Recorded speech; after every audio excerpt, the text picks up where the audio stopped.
one in the books for the Cleveland Browns, an excruciating loss to the Cincinnati Bengals, 17-16. In week one at home, just absolutely brutal.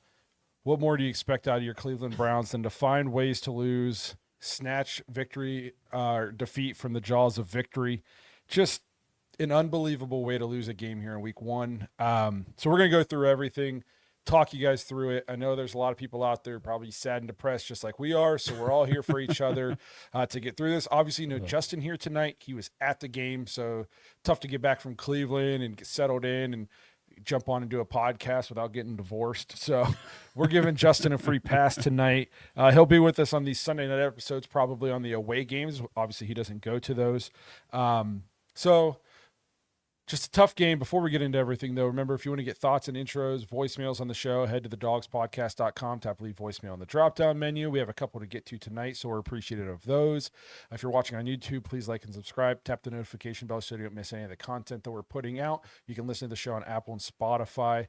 You can also find us on any of the major social media platforms, Facebook, TikTok, all those good ones. Just search at The Dawgs Podcast. And lastly, if you were looking for more Dawgs content, head to jointhedawgs.com, become an official Dog Pack member. Basically, it's a group-long therapy session all season because we're going to need it. If today is any indication of how the season's going to go, you're going to need other Browns fans to commiserate with throughout the week and on game days. So you want to head to the Dog Pack, get access to that private Discord, and just meet a bunch of Browns fans from all over the world to kind of hang out with and commiserate with. So again, that's jointhedawgs.com to become an official Dog Pack member. Well, Josh, tough game.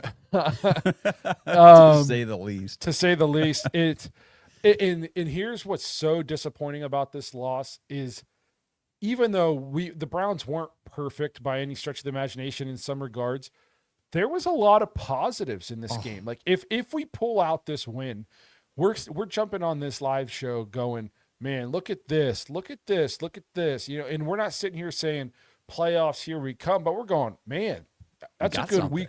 That's a good week one win. There's some bright spots that, maybe there's a future to this team, and we can still talk about those things. But God, it's a lot easier to talk about those things when you got a W in the win column and then trying to take moral victories out of it. Because NFL, not a lot of moral victories. This isn't high school. It's a what have you done for me lately league. It's a win or you get fired kind of business. So you got to pull off wins whenever they're out there. You can't just give wins away, especially at home. Two divisional opponents, too.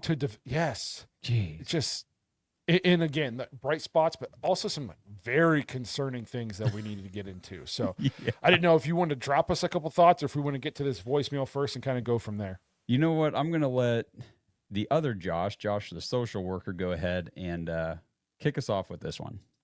Hey, Dog Nation. Social worker Josh here over on the West Coast. Quick question for you on what the hell are we doing with our kicker situation?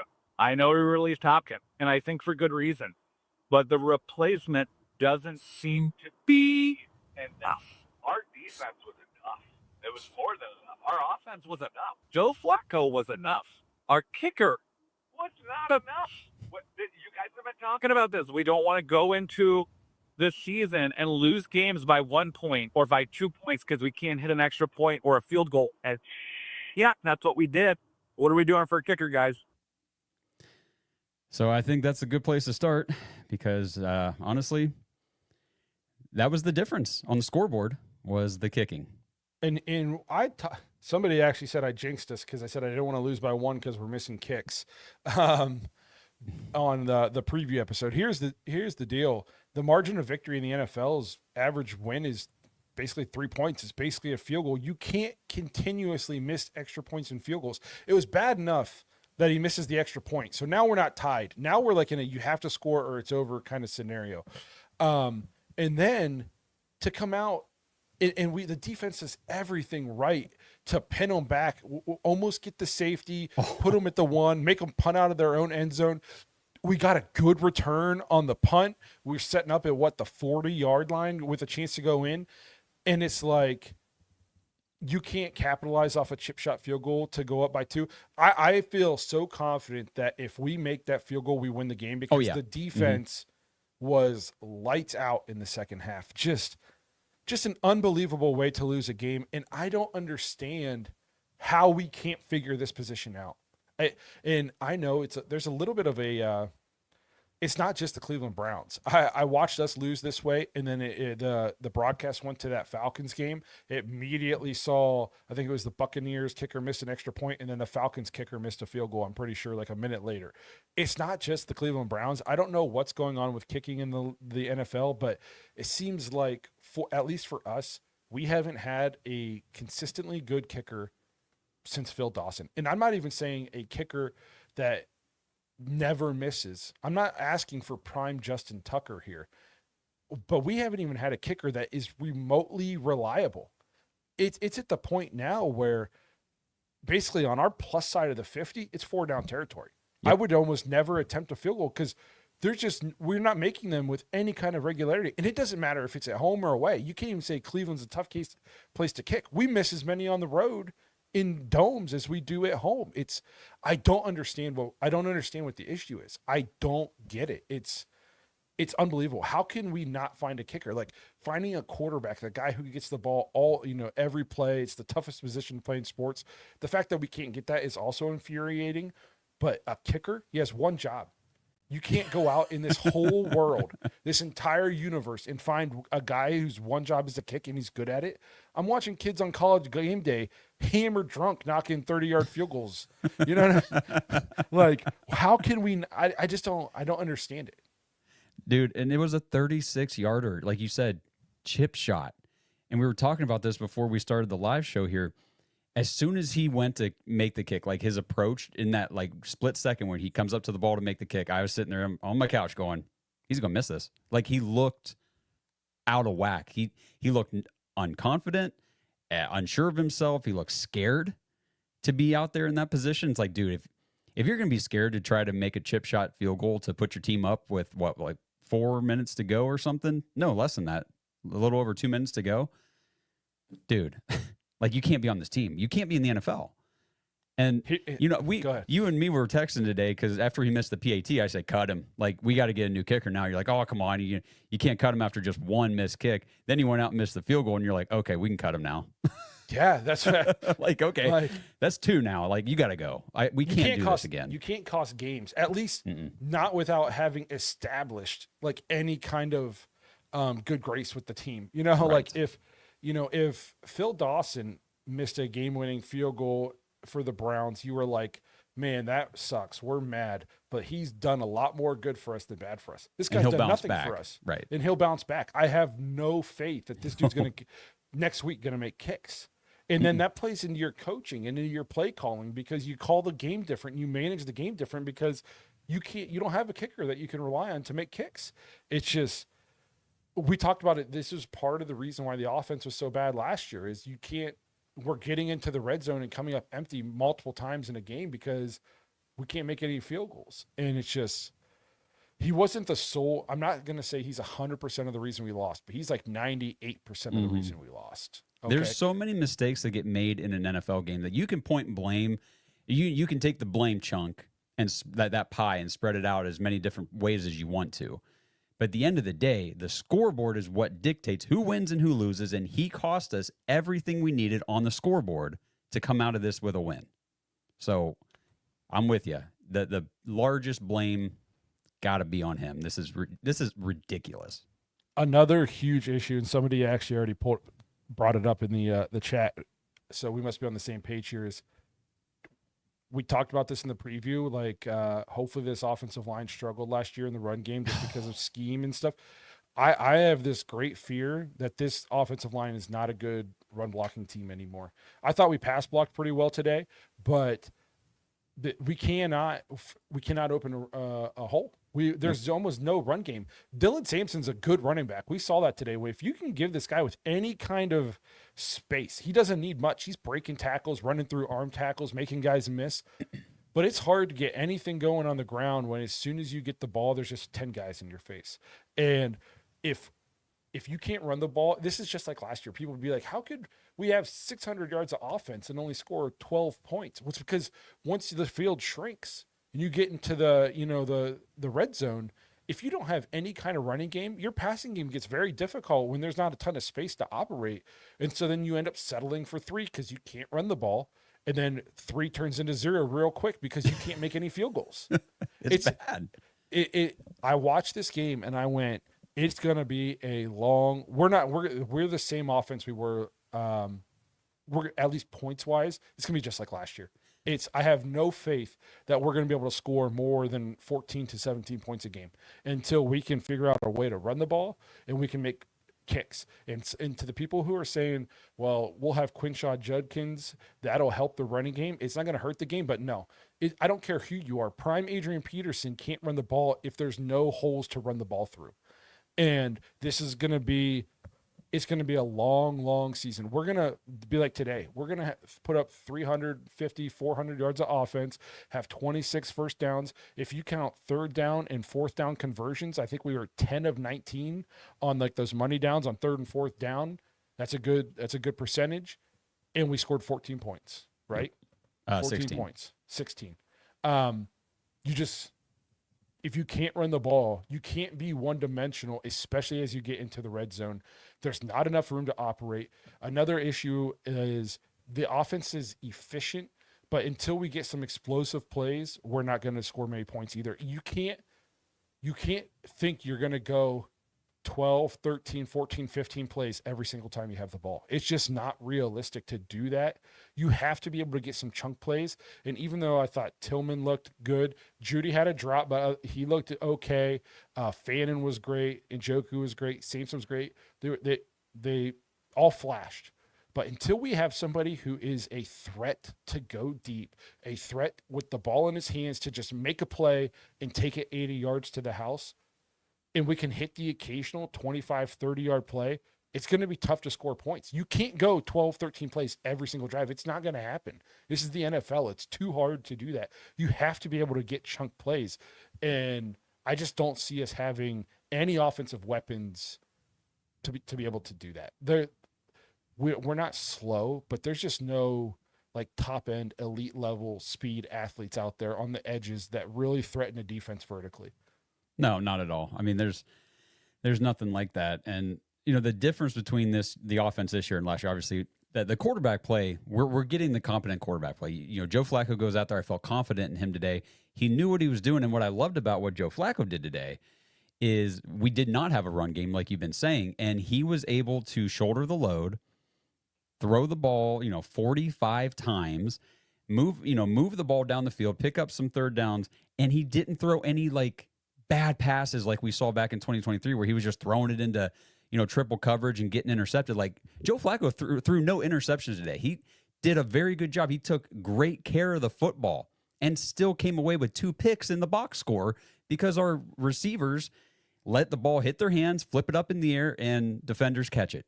And it's a pick. And that is so frustrating because we talked about it the other night before the game. We cannot have turnovers. We can't lead the league in turnover. Here we are with 2 of them that shouldn't have been. They should have either been caught or incomplete, and they turned into picks. Like, only the Browns can do that. Turn freaking stuff like that into picks. It's frustrating, too, because the second one, maybe a little bit more in the first, you could put on the receiver. But I thought, especially the first one with Judy, that would have been a very tough catch. And Joe wasn't able to deliver, like, the best ball because he was under pressure. That's just kind of like a fluke play where the ball didn't bounce your way. That's what I'm saying. Like, it should have been incomplete.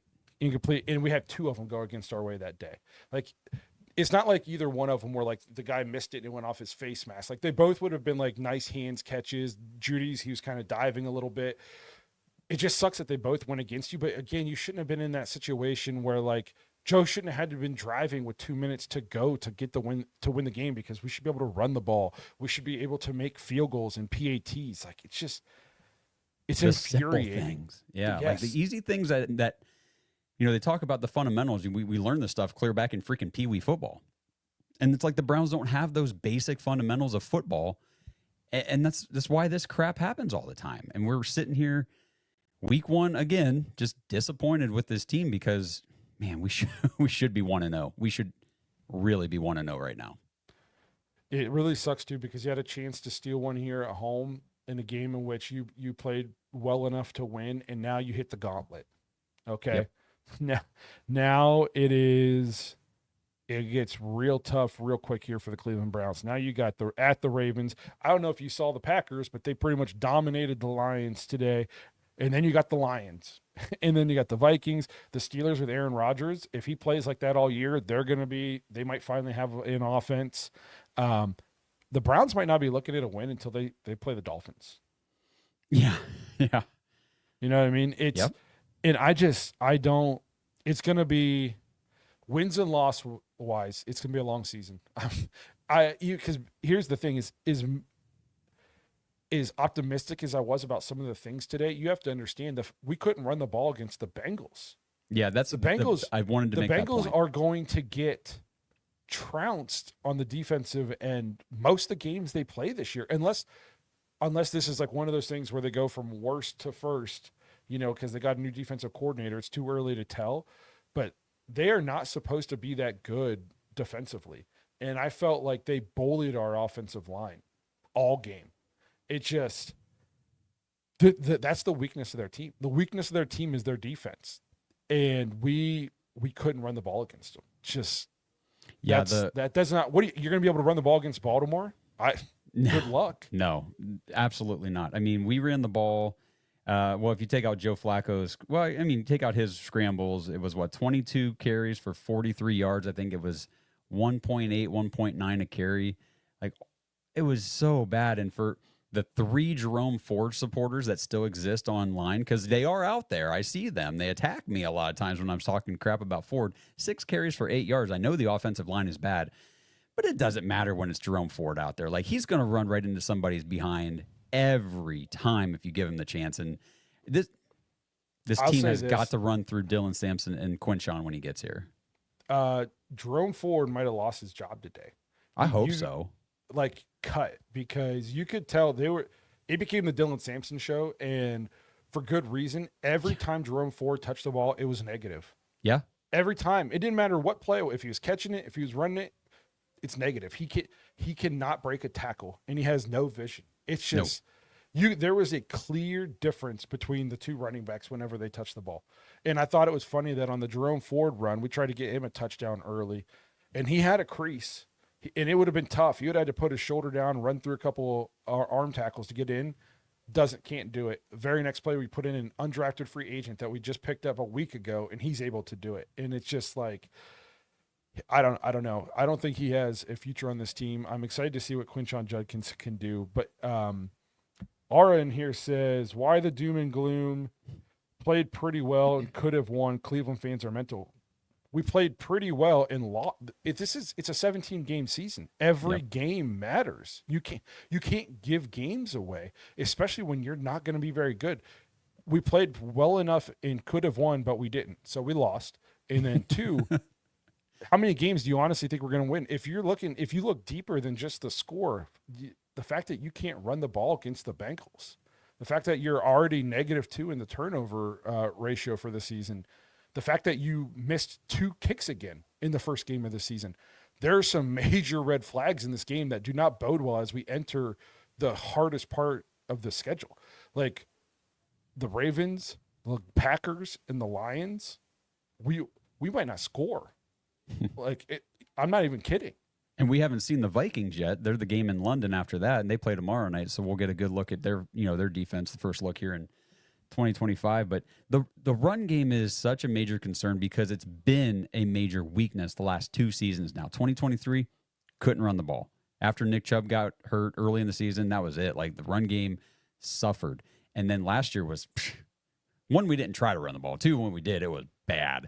And it just looks like it carried over. And we talked so much, you've already mentioned it, but like all offseason, everything's going to hinge on this offensive line. Was last year a bad year? Was it the scheme? We get back to Kevin's offense. These guys are excited. They're ready to be physical again. Like you said, they got bullied, man, in the run game. There was no push. There's nothing. It's like you guys are way too old. Jack Conklin's already out. Like, we have really dropped the ball on the offensive line as far as team building, personnel-wise. Like, Zach Zinter. We wasted him. We wasted a great offensive line. Although I'm going to say this, and Kenny Mack actually said it here in the comments. He said Nick Chubb hid a lot of deficiencies. Yeah, it's yet to be determined if this offensive line ever was great, or if Nick Chubb made an okay offensive line look great.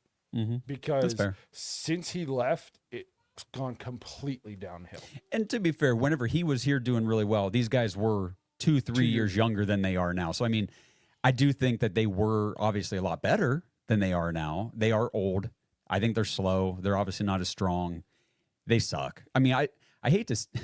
I know it's one game. I don't want to like overreact, but I just think this offensive line sucks. I really do. As far as in the run game, I don't think they're good. No, I thought we pass blocked pretty well today. Also, it helps like Joe Flacco gets rid of the ball. He knows where he's going with it. He has good pocket presence. But there were a lot of positives, though, and I want to get to some of these positives. Do we need to take a quick commercial break before we get to the positives? Yeah, let's do that real quick, and then we'll be right back. This episode is sponsored by Manly Bands. Browns fans, it's time to kick off the NFL season, and it's also time for you to kick off your wedding band game. Head to manlybands.com right now for their fall wedding sale. Get 30% off site-wide, plus use promo code CAMP25, CAMP25, to get an extra $25 off your order. Manly Bands has the most unique, handcrafted wedding bands for men, and they've got a huge selection, so many different styles, materials, and collections to choose from. Plus, they've got manly gifts for any situation you need, whether you're getting married and you need groomsmen gifts. They've got barware, they've got chains, bracelets, they've got gifts for retirement, and they've got your everyday stuff like lighters and coffee mugs. They've even got ear pods and some pretty cool t-shirts as well. So dive into football season this fall. Head to manlybands.com, 30% off with the fall wedding sale, and get an extra $25 off your order with promo code CAMP25. That's manlybands.com/dogs. Since 1989, Mount Hope Fence has set the standard in outdoor living. From decks and railings to fences and patios, we've got you covered.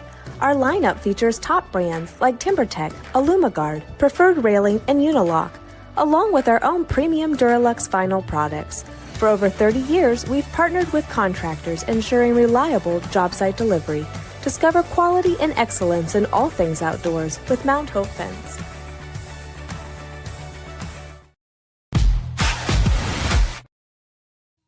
All right. So we obviously have harped on a lot of the bad now, but there was some positives to this game.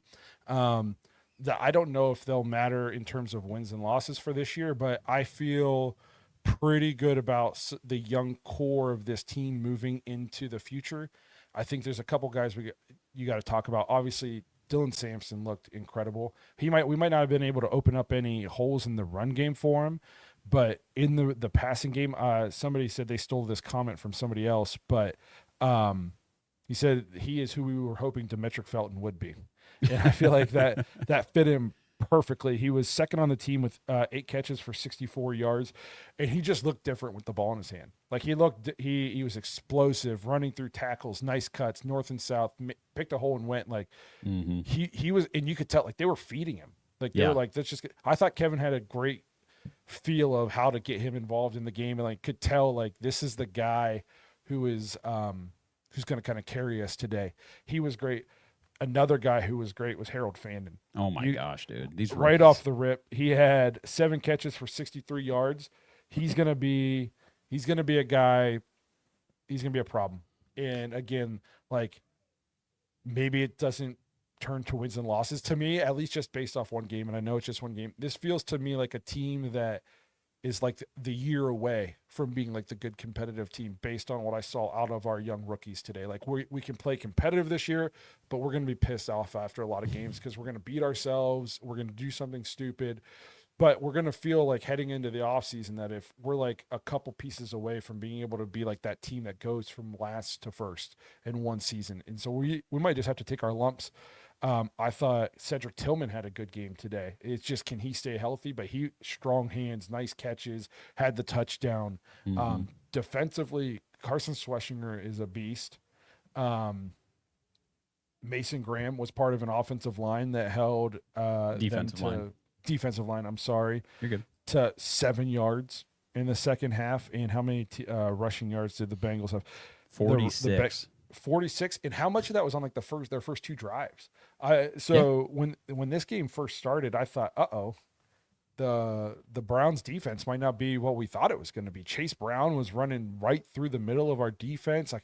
It's like, man, this is not what I was expecting us to look like. We weren't getting pressure on Joe Burrow, and I thought actually the offense did a really good job chewing up tons of clock and kind of interrupting the Bengals offensive rhythm to the point that it gave the Browns defense a chance to kind of settle in, make those adjustments. And then from that point on, it was lights out. From basically like halfway through the second quarter to the end of the game, the Bengals could do nothing. So that was super encouraging to see. I do think this defense will keep us in games, but it's just going to be a lot of like last year. We're going to lose 17-14, 21-16, just on stupid stuff. We're going to miss field goals, or we're going to have fluke turnovers, or we're going to be right there, but we have to go the length of the field in a minute with no timeouts. So we're just in straight drop back and we're going to throw a pick late. Like, I'm just calling it now. Like I'm just telling you how the season's going to go unless there's a drastic change, especially in the run game. Well, last year we were counting down the weeks. It was like, okay, here's another week where we're not hitting 20. How many weeks did we go until we finally hit a game where we got over 20 points? I feel like that could be the same situation this year. I feel like as I was watching this game, things started to fall into place. And again, are we overreacting to a few things probably here in week one? Sure. Obviously, and we're so emotional. We just went through the BS a little bit ago. So we're still on that note, but I kept thinking to myself, this really does feel like a soft rebuild. Like, they may not want to call it that. They may have shooed that away and, no, this is a soft, because I saw this stat. Browns rookies accounted for 11 of the team's 16 touches on the opening possession, 12 rookies on the 53-man roster. We're young. We got a lot of young guys that we're developing, that are growing. So I hear what you're saying about, we're probably a year away from a lot of these guys really taking that next step to being, really, really good NFL players as they're transitioning, learning. Mason Graham, it's his first game. I mean, he had some plays where it's like, I wish he could have made that tackle or, gotten a little more push here and there, but he's an interior defensive lineman. That's a tough position to transition from college to the NFL, and he's already out there doing it right away as a rookie, so that's encouraging. And I thought it was interesting, the first 3 plays of the game was rookies. It was Dylan Sampson, Harold Fannin, and then Isaiah Bond. And it's like, okay, we got a lot of young guys that we're trying to rotate through here and get going. So I think we just need to be patient, have some low expectations as far as the win column goes, because this was the one. This was the one to get, and we didn't get it. A couple things here. Andrew Jackson asked, am I wearing a Florida hat? Definitely not. Tell Realty. If you need to buy or sell a house, give me a call. Thanks for the plug. Is Bojo the problem in the field goal game? We kind of talked about this. Wow, somebody asked that? Good. It was Andrew Jackson. Okay. And Stacy actually in the Discord today talked about this a little bit. We were talking about it before we went live. I hate doing this because it just sounds like such a cop-out, and I don't have the numbers in front of me. But if you go back and you look at kickers' percentages with Bojo being their holder and any other holder in their career, their percentage dips significantly. I don't know what it is. We thought we put this to bed whenever we brought in Dustin Hopkins and he had his great year, but then last year it immediately goes in the dumps again, and then so far in the preseason and this year, once again, we can't make any kicks. And it's one of those things where you can't get rid of Bojo because he's maybe arguably the best punter in football. But do you just try, just for shits, do you just try it? What could it hurt to just try another holder? I found the stat. Backup quarterback. I found the old stat from, we posted this back in 2023, heading into that season. So in 28, so these are the numbers for all the kickers who had Corey Bojorquez hold for them prior to coming to the Browns. So in 2018, Steven Hauschka kicked 78.6% with Bojorquez holding for him. His career was 85.2. 2019, again, Steven Hauschka, 78.6 again his career 85.2. So 2 seasons in a row where his kicking was well below his career average. And then 2020 was Tyler Bass. He kicked at 82.4%. His career was 87.3. And 2021 was Mason Crosby. If you guys remember that, up in Green Bay, 73.5%. Terrible. And his career was 82%. So all these guys had lower kicking percentages the years that Corey was holding for them. And it just sounds like such a bullshit cop-out. But there, at some point, like, do you examine that? Because you have data. We're supposedly an analytical-driven team. There's data to support it. Like, just try it. I don't know. There can't be – not every single kicker that we ever bring in on this team can be this bad. I don't know. I would be trying anything because we can't keep missing kicks. Rocky Balboa says, I think we need a dude at wide receiver 1. I 100% agree. I think Judy had a really good season last year, and I think he's a really good receiver, but you gotta have a guy like an alpha at that wide receiver, a guy that the other teams fear. Maybe if we can suck bad enough 2 years in a row, he's wearing number 4 in the scarlet and gray right now. Oh man. I don't want to suck for 2 more years, but maybe we can somehow snag that guy, put him on our team. I'd feel pretty good. But yeah, we just, like I said, we don't have anybody on this team is despite how good they looked at times today, we don't have anybody on the offensive side of the ball on this team that just is like the guy you have to get the ball to 10 times because he's going to just put up numbers and he just kills the defense. And we don't have that. Everything about our offense is about precision, just being in the right spot and all this stuff. And like, well, good luck going 15 play drives every single time. You're not going to do it. But I will say, for being 20 years old, and playing the tight end position in the NFL as a 20-year-old, Harold Fannin Jr. looks legit. This dude led college football last season. And they had this on this. This is why these national broadcasts crack me up. They had his stats from college last season and said, number 1 among all tight ends. I'm like, number 1 among everybody. He led the entire nation, receivers, tight ends, everybody, in receptions and receiving yards. The dude is awesome. And, it was kind of one of those things. Okay, he played at Bowling Green, yada, yada. Is it going to translate to the NFL? He plays tight end, all this stuff. Yeah. Game 1 of his rookie season, and he goes out there.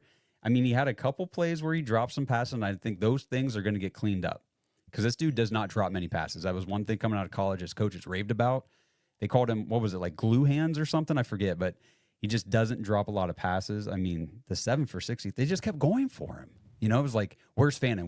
Got to get the ball to him. So that was encouraging to me. Like, we do still need that number 1, like, receiver. But as far as having a legitimate weapon in the receiving game, Harold Fannin, I feel confident, is going to be that for us. Be one of those for us. No, I completely agree. But he's just like he's like another guy where, like, he's a mismatch, but he's not just going to run a go route. You know what I mean? And just beat you. No, and that's why I'm saying we still need the number 1 receiver, but it was just encouraging for me watching Harold Fannin. Like, man, we got a dude here. Like, he's going to be legit in our offense. Well, let me think of. I had something else I wanted to get to. Why don't we play that other voicemail before we forget? Yep, let me do that. This one's from Mick. Hey, y'all. Mick from San Diego.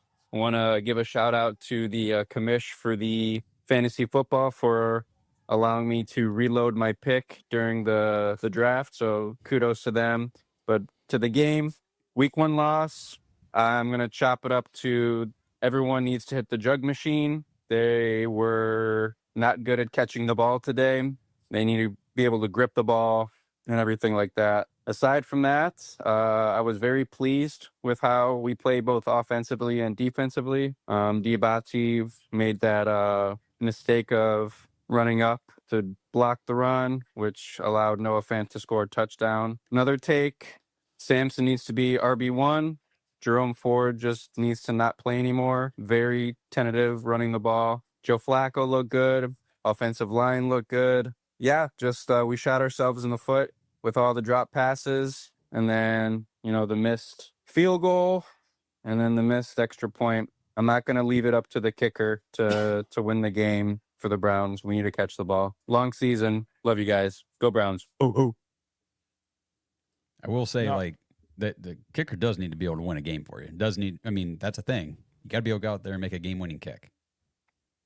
Yes, like you obviously you don't want to turn the ball over with the fluke INTs, and you want to catch the ball and all that good stuff. But at the end of the day, you put your team in a position to win the game, and the guy who has one job is to make kicks. And it's not like we put him out there to make a 65-yarder. Is a chip shot field goal at home, friendly crowd, friendly atmosphere, great weather, great conditions. I just watched the Chiefs the other night run Harrison Butker in the field goal unit on the field and get a field goal and make it. It was like 55 yards or something like that. They did it all in about 6 seconds. And I like the Browns could, in a million years would have never have pulled that off. And we can't even make field goals just, doing it the normal way. So there's something to be said about that. I do think a positive today, something that we talked about wanting to see out of the Browns was we wanted to look buttoned up in terms of not a lot of like procedure penalties, getting in and out of the huddle, not having to take a bunch of timeouts, not having a bunch of pre-snap penalties, all that good stuff. I thought the Browns had 2 penalties. Or no, I lied. 7. The Browns had 7 penalties for 53 yards. We didn't have to take unnecessary timeouts. I mean, the Bengals had to keep taking timeouts because they couldn't get a play out. A couple of these penalties too, like I thought DeJuan Jones got called for a phantom holding penalty. I didn't think that was much of a hold. So I was like, we look good in that regard. I thought Kevin Stefanski had a good day. I thought Jim Schwartz had a good day. I thought everybody for the Browns pretty much played well enough to win except for the kicker. And there were some mistakes. We're just not a good enough football team and not explosive enough offensively to be able to miss field goals and extra points and drop passes. Like we have to basically play perfect or else we're not going to win games. And that's a tough ask, especially with a team that's got 12 rookies on the 53-man roster. I mean, a fifth of our team is rookies, which is, that means that bodes well in terms of your future, but it doesn't translate to a lot of wins typically in the first season. Yeah, and like you said, unless the Bengals defense turns out this year as the season unfolds, we realize, hey, they're actually very good. They're one of the better defenses in the league. They're legit. Unless that's the case, we're up for some tall tasks against these defenses coming up because this was probably still, in my opinion, and probably yours too, still one of the weaker defenses we're going to be facing this year. Oh, Baltimore's going to be tough. Green Bay's going to be tough. The Steelers, I think the Vikings could have a good defense. Like, it's going to be. Oh, the Vikings defense is going to be good. We play coming up in our next games. We play possibly 4 defenses that are going to finish. Oh no, the Steelers. We play 5 defenses in our next 5 games that they might all finish top 10 in the league. Yeah, and the thing is, the Browns might have one of those defenses as well. It's just our offense isn't there because this stat's the one that killed me. I saw this on X. I forget who posted it. It said the Browns pretty much doubled the Bengals in total offensive yards.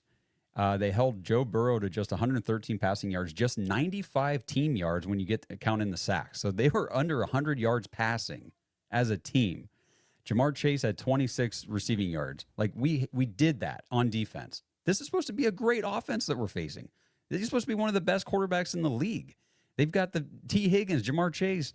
They're supposed to put up all these points and yards, and we held them to that, and we lost. It's tough. Yeah, okay. Let's put it nicely. Yes. Did we have one more commercial we needed to do? Yeah, we'll hit this, and then we got some other stuff to get into. This episode is sponsored by DraftKings Sportsbook. Game on. Week 1 starts right now, and every touchdown brings you closer to a payout with DraftKings Sportsbook, an official sports betting partner of the NFL. And it's not just football. It's first touchdown fireworks, anytime touchdown rushes, and live bets that ride every momentum shift. At DraftKings, every play is your next shot to win. And new customers, this one is for you. Bet just $5 and get $300 in bonus bets instantly. Plus, grab over $200 off Sunday NFL ticket from YouTube and YouTube TV. Your season starts now. Download the DraftKings Sportsbook app and use code BROWNS. That's code BROWNS to get $300 in bonus bets instantly when you place your first bet of $5 or more, plus over $200 off NFL Sunday ticket from YouTube and YouTube TV. In partnership with DraftKings, the crown is yours. Gambling problem? Call 1-800-GAMBLER. In New York, call 877-8-HOPE-NY or text HOPE-NY 467-369. In Connecticut, help is available for problem gambling. Call 888-789-7777 or visit ccpg.org. Please play responsibly. On behalf of Boot Hill Casino and Resort in Kansas, fees may apply in Illinois. 21 and over. Age and eligibility varies by jurisdiction. Void in Ontario. Bonus bets expire 7 days after issuance. See sportsbook.draftkings.com/promos. NFL Sunday ticket offer for new subscribers only and auto renews until canceled. Digital games and commercial use excluded. Restrictions apply. Additional NFL Sunday ticket terms at youtube.com/go/NFL Sunday ticket/terms. Limited time offer. So here's the last one real quick that I want to read if we're not already depressed enough. In the second half, the Browns, you guys ready for this? 216 yards. The Bengals, 7. 200. I mean, come on. Any other team that does that is going to win the game. 216-7. That's insane. And we had 11 first downs in the second half, and they had 1. It's one of those things where like the Browns only find way, like the only team that ever loses games like this is us. I can't even remember how many games we've lost in my lifetime where after the game all you see is reports about like anytime a team does this and this and this, they're 387-1. And today was the one loss. The Browns, no team has lost this way since 1867, and now the Browns have lost that way. It's just every week we find a new way to do it. This is our game this season, and like we'd said before the show, this is, I don't know if you guys in the chat, if you remember this, when we played the Jets back in 2022, we had a 2-score lead with under 2 minutes to go. And I forget, they had like maybe, was it no timeouts left or something? Whatever the situation was in that moment, the last 229 teams to be in that situation won. And we were the first team in 230 instances to lose in that situation. And then if I remember correctly, the team that had lost like before, like, was the Browns. Yep, the last team to do it was us. Yes. And today I saw this stat. I think it was Daryl Royer said 29 consecutive losses for the Browns without allowing a 300-yard passer, which is I don't know if it's an NFL record, but it's the longest streak in the league right now for that. That's wild. A couple of things I'm seeing here in the comments. I've seen a lot of people say, what's Justin Tucker up to? 1, we don't need that. And 2, I don't know if you guys remember, he sucked last year. Yeah. He was terrible. Another thing I'm seeing, people are going to be crying for a rookie QB, but Flacco is going to be playing well enough to win. I agree with you that he's going to be playing well enough to win, but if it goes the way I think it's going to go these next 5 games, I'm seriously considering starting Dylan Gabriel against Miami. Mm-hmm. Because if we're 0-6, if we're 0-6, and maybe it'll suck for Joe because there's a solid chance Joe won't be the reason we're 0-6. Like, he'll be playing fine. Yeah. He'll probably have some turnovers though. We still won't be able to run the ball and all this in it. So it'll suck for him to do that, but we have to see what we have in these young quarterbacks. And if you're 0-6, there's just no, why keep trotting them out there to just lose football games? So we're not blaming Joe Flacco, but that's the game where like their defense that's going to be the softest defense, the best place for a rookie to come in and be able to start without just getting blitzed. Like, I'm not starting them against Green Bay and Detroit and Baltimore and Pittsburgh. I'm not doing that to him. That Miami game I'm kind of pegging right now is like that might be the first game we see a rookie quarterback. Yeah, I agree with you. I mean, I love Joe Flacco. I know a lot of the fans out there love him. I mean, he's a great guy and he's a great quarterback. He's been a great veteran for this league for a long time. It's just, for losing games, he's not a part of the future. Obviously, he's 40 going on 41. I mean, what are we fighting for at that point? Yeah, you got to see what you have in the rookies, because if somehow we luck out and either Gabriel or Shador could be the answer, that we've talked about it a ton, but that just opens things up more for you in the future. And you need to know. Rocky wants to say, what if we're 2-4 after 6? If we got a couple wins, I don't know. If we got a couple wins, I'll probably stay with Joe until we're like mathematically eliminated, or it's obvious that we're eliminated. Like, because you don't want, if you're 2-4 and then you just switch to the rookie, you're basically punting the season. And what kind of evaluation are you even going to get on your rookie if all your veterans are pissed and just check out because you just punted on the season only 6 games into it?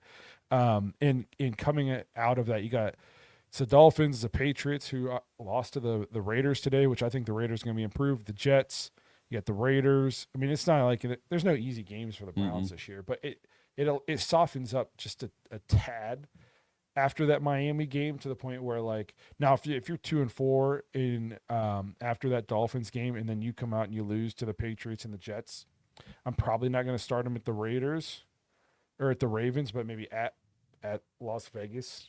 I don't know. There's no good time to start a rookie here. If you look at stuff, Patriots, Jets, Ravens, Raiders, Niners, maybe the Titans, but that's too late. Yeah, we'll just take it one week at a time, guys. We do these therapy sessions every week, so join us. I mean, that's all we can do. So we kind of wanted to talk about the run game a little bit here before we get out of here. Obviously, the run game was tough today. Jerome Ford didn't look great. Sampson looked explosive when we got him the ball in space, but couldn't do it in just a straight up run game. Signed Quinshon Judkins to his deal finally. In what's, I mean, I'm not going to say it's annoying, but it's head scratching. It's a 4-year, $11.4 million deal, $5 million signing bonus, fully guaranteed. So why wasn't this done 2 months ago? When I saw the fully guaranteed, I was like, wait, really? Like, what are we doing here? It just, all it did was cost him a game. Now, I'd expect him to be, he's going to play next week, right? I think that's a lot of the reports are pointing toward that. For me, I'm like, this dude hasn't had any contact practice. I mean, he was here for rookie minicamp, OTAs, and veteran minicamp and all that stuff back in June. But he was not here for anything in July. So when the pads finally came on, like, this dude hasn't taken a hit since the national championship game. I don't know how much work you can just shove him into and expect him to just, I don't know. I think if there's any position in the National Football League that you can kind of be late to the party and just kind of be plug and play, it's running back. Yeah, I You know what agree, but maybe not on third down, obvious passing situations, maybe, but at least on first and second down, like, hey, here's the ball, go run it. Like, you know what I mean? Yeah. Like, I think that's something. Is he going to get 25 carries? that's what yeah. You know, I don't know, but I do think there's a chance. Like, I think we're going to see a pretty heavy dose of him and Sampson. I'd be shocked. Jerome Ford, it's at the point I don't even know if he's long for this team. That Can we today cut him? was Can we just about as discouraging as a performance. It was so obvious, like when he was in the game, that there's nothing there. There's just nothing there. Well, you know, we talked about it before the season. They made him take a pay cut to even stay on the team. And that was before they drafted, you know, 2 guys. And then they went out and used that number 2 priority, waiver priority after cut downs to go get Raheem Sanders. What are you holding on to Jerome Ford for? You're not going to re-sign him. Like, this is his final year. You're not bringing him back next year. He's probably not going to play for anybody next year. He'll probably be on a practice squad. Just get rid of him. Roll with the rookies. He took the pay cut. You know what I mean? Yeah. BK Brown says 16 points against a bad defense, dinking dunking to 0-6. Bengals O-line and defense is trash. Browns will get destroyed by good teams with a strong O-line and defense. That's basically exactly how I feel and exactly how I felt watching the game. This is the defense that I felt so strongly about the Browns offense today, which I'm not going to feel this way the rest of the season. And I knew that. I started Joe Flacco and Jerome Ford in fantasy football today. I started Joe Flacco over Justin Herbert, which hindsight was the stupidest decision I ever could have made. But the process made sense. Yes, I'm like, and I thought Jerome Ford would have one of his games where we don't think he's playing that well, but he rattles off some runs, probably has a couple long receptions, and maybe he gets a goal line touchdown run. He scored 1 point in fantasy. And watching the game, it was obvious why. It's just him and Xavier Worthy combined for 1 point for me this week. So that's just, and I don't expect Quinshon Judkins to just like miraculously change the running game, because I think the offensive line just might not be very good. Which that's tough. That sucks, because I love Wyatt Teller and Posick and Joel Bitonio. Like, I like these guys a lot, and it's just, I just don't know what we have there, because today was about as, the lack of any kind of push in the run game was about as discouraging of a thing I could take away from this game. That was one of the big keys we talked about so much coming into the season, in this game specifically. Get back to this run game. Let's see it on the field.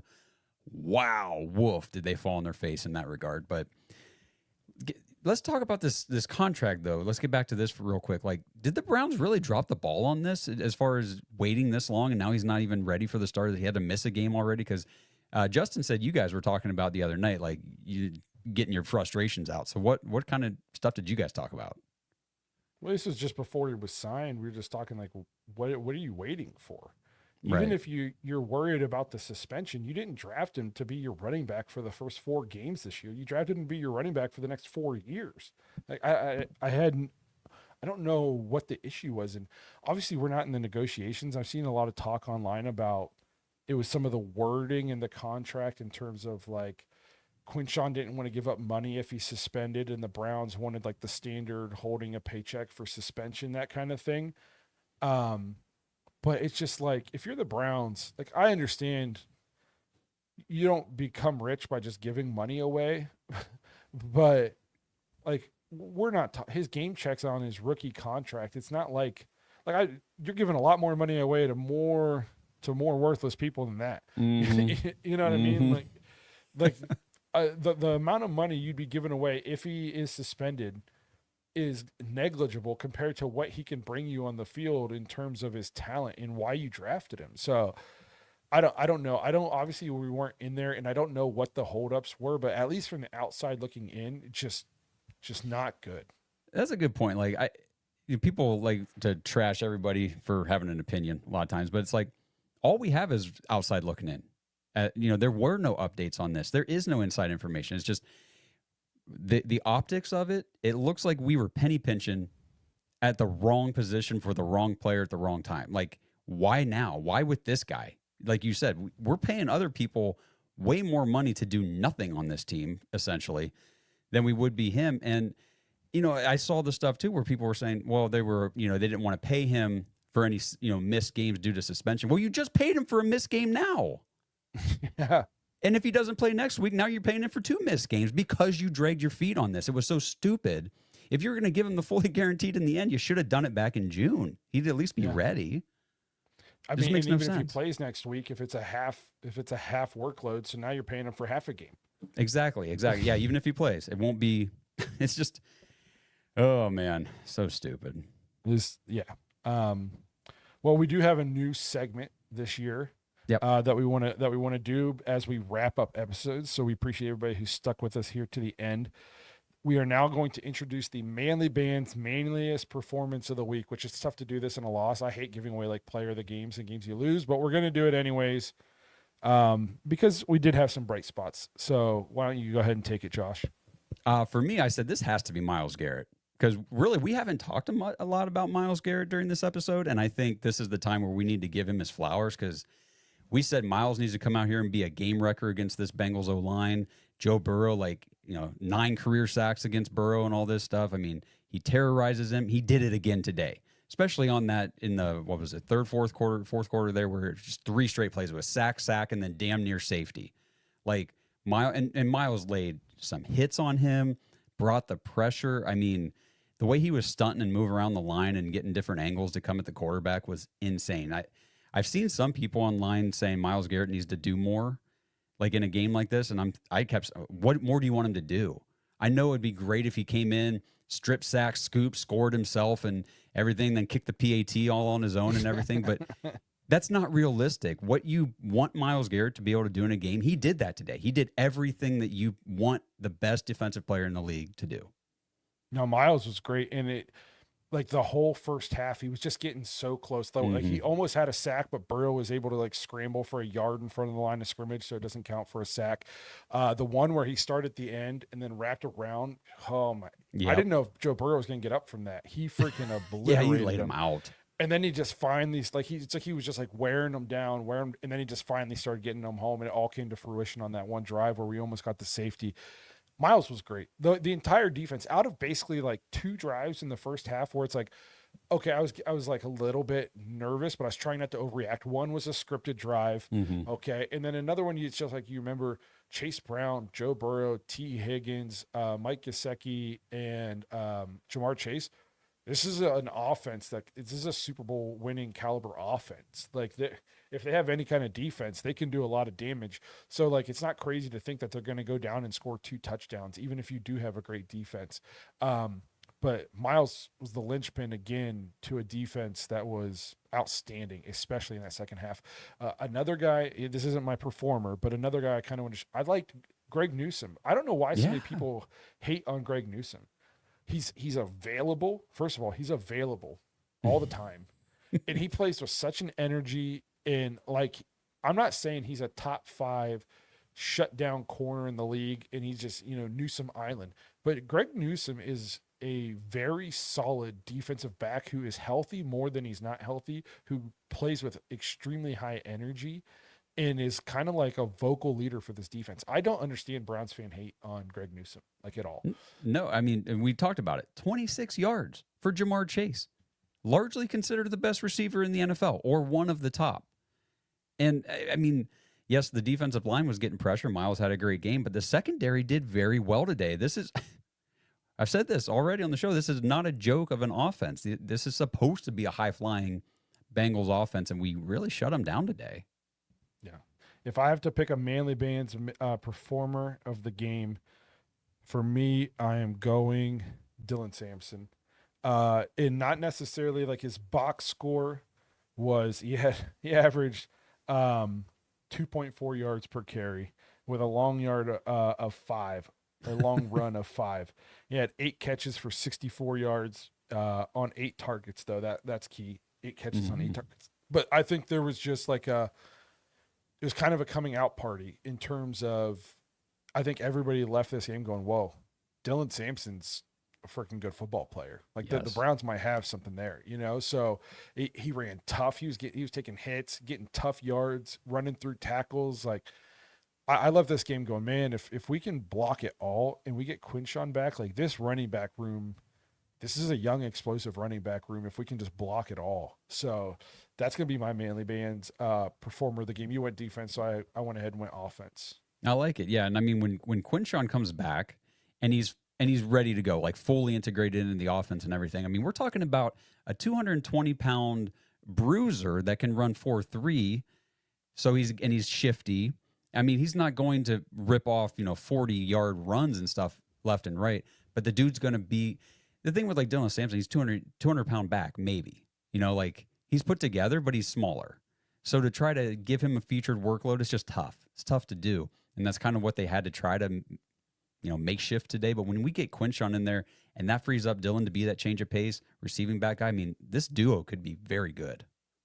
Quinshawn is this rare blend of, I mean, he's 220 pounds or 230, and he, like you said, 4.3 speed. Yeah. Like Quinshawn Judkins is going to help this run game a lot. We have to provide just some kind of blocking up front. We have to get some kind of push. I do think that stretching the field a little bit would go a long way in helping this run game. I know the offense was efficient, but like it was a lot of dinking and dunking within 8 yards of the line of scrimmage. There wasn't a lot of downfield passes. If you can stretch that defense out, make them respect the deep passing game a little bit, they got to move some guys out of the box. They're not just all eyes in the backfield. That's going to help your offensive line out. That's going to help the run game out. We got to figure out a way to stretch the field, try to get Isaiah Bond more involved, use his speed. Didn't see much Jamari Thrash today, which was kind of surprising considering how much he played and how well he did in the preseason. I should pull up the snap counts. I know he was out there quite a bit. It's just he didn't get targeted, I don't think, at all. Here, let me see. So Jamari Thrash on offense played 20 snaps. Yeah. And we had, 71? Yeah. So less a little less than a third, yeah. So I was a little bit surprised based on that, but there's a lot of multiple tight end sets out there because Njoku had a Manly run too, catch and run. So I love David Njoku. I think it's safe to say David Njoku is probably my favorite Cleveland Browns player. You think he gets extended? That's a guy. I just don't think you can let David Njoku go. He's since the Freddie Kitchens year where he requested the trade and then he decided to come back. There's been like nobody who's been maybe outside of Nick Chubb been like a Cleveland Brown more than David Njoku. Just I don't know. I think you can't let that guy walk. At least in my opinion, I'd be pretty bummed if we let David Njoku go. I would too, because I think that, I mean, Harold Fannin, obviously we talked about, like, looks like he's going to be the real deal, but he's a different tight end than David Njoku. He's not your prototypical size for tight end and all that kind of stuff. I think David helps free things up for Harold Fannin. I think these two together could be very good. So I agree. I'd love to see them extend Chief and keep him here. Yes. All right, we're going to go ahead and wrap this thing up. We're right at the hour mark, which is what we like to keep these things to, so we don't ramble. Nobody wants to hear us talk that much. We appreciate you guys being here. We are going to be doing our post-game recaps live for you guys on Sunday nights this season. At least, I guess we'll see how they're going, but That's at least the for plan. Yeah, for a while. I had some scheduling conflicts during the week, so this seems to be like the best way to do it. So we appreciate you guys being here, taking time out of your evening, even though there's other NFL games going on. We appreciate you guys coming here and hanging out and talking Cleveland Browns football with us. Unfortunately, it was 0-1, no victory Monday for us, and we're heading into a tough part, but there were some bright spots. So maybe some good stuff to take away. We appreciate you guys being here. If you guys want to talk with us all week, you want to talk with other Browns fans about what you expect, join the Dawgs.com, become a Dog Pack member, get in that Discord. It's been going, this entire episode has been popping off. So you want to be in there talking Browns seasons here. This is when it's really fun. So again, that's jointhedawgs.com. Again, we appreciate you guys being here, and we'll see you guys later this week when we preview the Baltimore Ravens matchup.